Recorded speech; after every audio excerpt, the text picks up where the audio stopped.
झूठी खबरें फैलाने वालों के लिए अब उन्हें खबरदार कर दिया गया है। हुकूमत ने साइबर क्राइम तरमीमी बिल का इब्तदाई मुसवदा तैयार कर लिया और जिसके तहत यह है कि फेक न्यूज़ देने वाले को 5 साल कैद और 10 लाख रुपए जुर्माने की सज़ा है। तो वो लोग जो बढ़ा चढ़ा कर झूठी खबरों को फैलाते हैं उनके लिए ये बहुत ही सख्त किस्म के सवाब का काम समझते हैं बगैर तस्दीक किए। मुनाफिक की सबसे बड़ी निशानी भी है, हमारा मजहब हमारा दीन भी ये कहता है कि कोई बात आप सुने उसको बगैर तस्दीक के अगर आगे आप बढ़ा देते हैं तो इसे भी मुनाफिकत ही कहा जाएगा और आप भी उतने ही जिम्मेदार होंगे जितना वो झूठ फैलाने वाला होगा। बिल्कुल जी, हमारे साथ मौजूद हैं चौधरी नूरुल हसन तनवीर साहब, रहनुमा नून लीग, और बहुत ही अहम पेशरफ्त है। इस हवाले से उनको वेलकम टू शो कहेंगे। चौधरी साहब, इस हवाले से जो मुसवदा तैयार किया गया है, डिजिटल राइट्स प्रोटेक्शन अथॉरिटी कायम की जाएगी, इस हवाले से तो वो किस तरह से काम करेगी और ये जाँच किया जाना कि ये खबर दुरुस्त है, ये गलत है, इसको किस तरह से यकीनी बनाएंगे और किस तरह से इस पर काम किया जाएगा?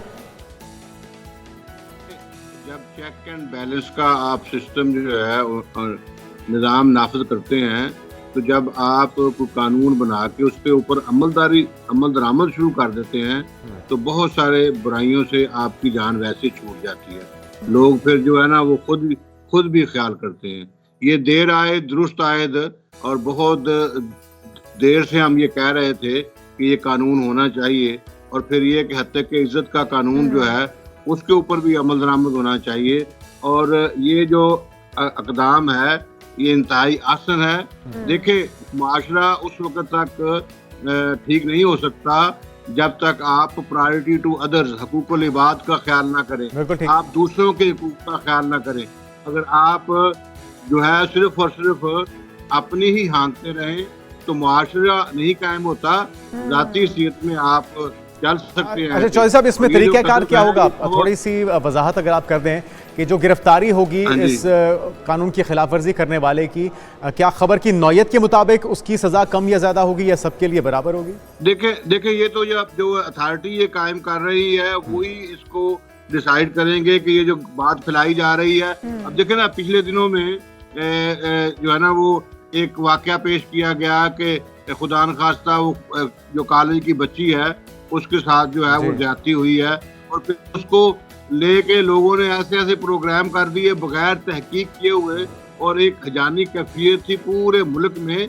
तो इस तरह की जो फिर लोगों ने आपके मीडिया नहीं और आप लोगों ने ही, मैं समझता हूँ, तो उसको काउंटर किया, लोगों ने प्रोग्राम किए। एक और चीज भी है चौधरी साहब, अगर कोई ऐसा वाकया हो जाता है, इसकी बात नहीं करूंगी, अगर दीगर वाकयात की बात की जाए, इस तरह का कोई वाकया रूनुमा हो जाता है तो उसके बाद उसको लोग जो है वो दबाने की भी कोशिश करते हैं, उनके लिए भी कोई सजा इसमें रखी गई है या फिर सिर्फ झूठी खबर फैलाने वालों के लिए सजा रखी गई है?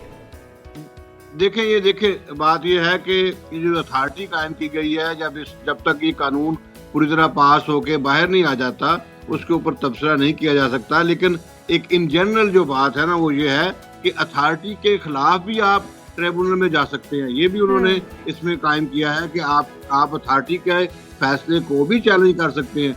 तो बात ये करने का मकसद ये है कि एक जो शुरुआत है वो बहुत अच्छी शुरुआत है और ये माशरे में अमन का बायस बनेगी। ये खुशाइंद है, ये अथॉरिटी का कयाम, बिल का पास होना ये यकीनी तौर पे खुशाइंद है। लेकिन क्या इस बात को यकीनी बनाया जाएगा चौधरी साहब, इस बात को यकीनी बनाया जाएगा कि ये किसी सियासी मकसद के लिए इस्तेमाल ना हो, ये सिर्फ कसूरवार के खिलाफ ही इस्तेमाल हो? और मैं तो कहता हूँ, देखें नहीं, बात सुने, उसमें लिखा गया है जी कि आप रियासती इदारों के खिलाफ बात नहीं कर सकते। मैं तो ये कहता हूँ कि बगैर सबूत किसी के खिलाफ भी बात नहीं कर सकते। ये नहीं है कि आप किसी इदारे के खिलाफ बात ना करें, आप अदलिया के खिलाफ बात ना करें, आप सदर और वजीर आजम के खिलाफ भी बहुतान ना लगाएं, क्योंकि इंटरनेशनली पूरी दुनिया में आप बदनाम होते हैं। हमारी कौम जो है वो उसका इमेज क्या है पूरी दुनिया में, यही कि हम हर 5 साल के बाद हुकूमतें हटा देते हैं। लेकिन चौधरी साहब हमने कही हुई बात का कोई इतबार नहीं करता। चौधरी साहब, हमने ये भी देखा कि अपोजिशन हमेशा हुकूमत पर इल्ज़ाम तराशियाँ करती आई है, फेक खबरें भी उनके बारे में निकालती आई है। फिर जब हुकूमत अपोजिशन में जाती है तो एक दूसरे के ऊपर ये बुछाड़ हमेशा से चलती आई है। फिर अगर जर्नलिस्ट बैठ के उसके ऊपर बात करते हैं, तनकीद करते हैं, तो बहुत जल्द कटहरे में लाए जाते हैं।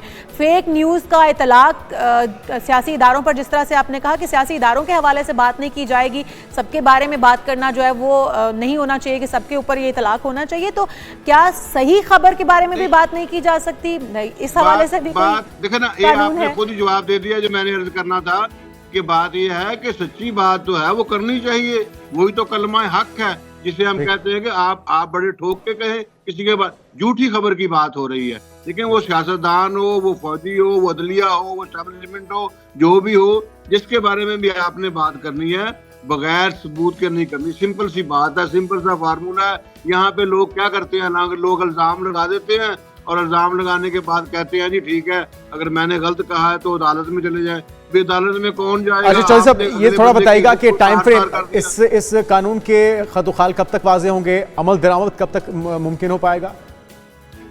ये फौरन इसके ऊपर तो डेली बेसिस के ऊपर काम हो रहा है। और मैं यहाँ पे एक बात और अर्ज करना चाहता हूँ आपके जरिए पूरे लोगों को कि ये जो लोग फेसबुक के ऊपर, ट्विटर के ऊपर गालियां निकालते हैं, इनका कला कमा होगा। और ये जो है किसी की इज्जत किसी से महफूज नहीं है। कोई एक माठा सा बंदा बैठ के जहां इज्जत उछाल देता है। बहुत शुक्रिया चौधरी नूरुल हसन तनवीर साहब, आप हमारे साथ मौजूद थे। और बिल्कुल ऐसा नहीं होना चाहिए, झूठी खबरें फैलाने वालों के खिलाफ सज़ा होनी चाहिए और जुर्माने भी उनको किए जाने चाहिए ताकि किसी की इज्जत बिला वजह उछाली ना जा सके। और इसके ऊपर कानून जो बनाया गया है हम उम्मीद करते हैं कि नाफिजुल अमल भी जल्द से जल्द हो सके। हम आपकी मुलाकात करवाएंगे एक 6 साला नन्हे एथलीट से, लेकिन एक ब्रेक के बाद इसने बहुत बड़ा वर्ल्ड रिकॉर्ड बनाया है, तो आपकी मुलाकात करवानी बहुत ज़रूरी है। लेकिन एक शॉर्ट ब्रेक के बाद स्टे विद अस।